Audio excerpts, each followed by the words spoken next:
Unravel the mystery. Semicolons versus colons versus commas. Hello everyone, and welcome back to our English language learning series. Today, we're tackling a very common source of confusion for many learners: the differences between semicolons, colons, and commas. These punctuation marks might seem similar, but they each have distinct roles in shaping our sentences. So let's dive in and demystify these commonly confused punctuation marks. First, let's talk about semicolons. This punctuation mark often baffles English learners, but it's actually not too complicated. A semicolon is used to link two related but independent clauses.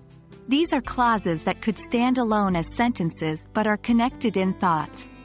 For example, consider these two sentences. 1. Jane loves to play tennis. 2. She practices every day.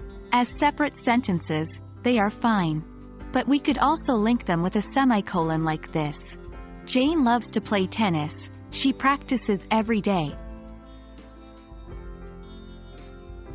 Now, let's look at colons. A colon is used to introduce something, such as a list, a quotation, an explanation, or an example. The clause before the colon is a complete sentence, and the clause after the colon expands on or illustrates the point made in the first clause. For example, Jane has one passion in life: playing tennis. In this sentence, the colon introduces the explanation of Jane's passion.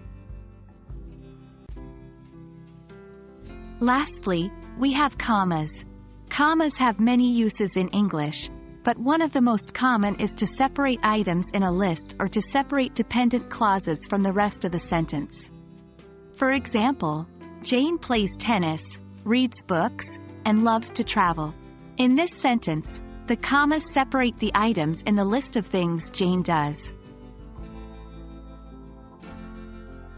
One common mistake is to use a semicolon where a colon should be used, and vice versa. Remember, a semicolon is for linking related but independent clauses, and a colon is for introducing something. Another mistake is using a comma to link two independent clauses. This is called a comma splice, and it's considered incorrect in formal writing. For example, the sentence, Jane loves to play tennis, she practices every day, is incorrect because it should use a semicolon, not a comma. We hope this clears up any confusion about when to use semicolons, colons, and commas. As with anything in language learning, practice makes perfect, so keep writing, keep using these punctuation marks, and you'll soon master them.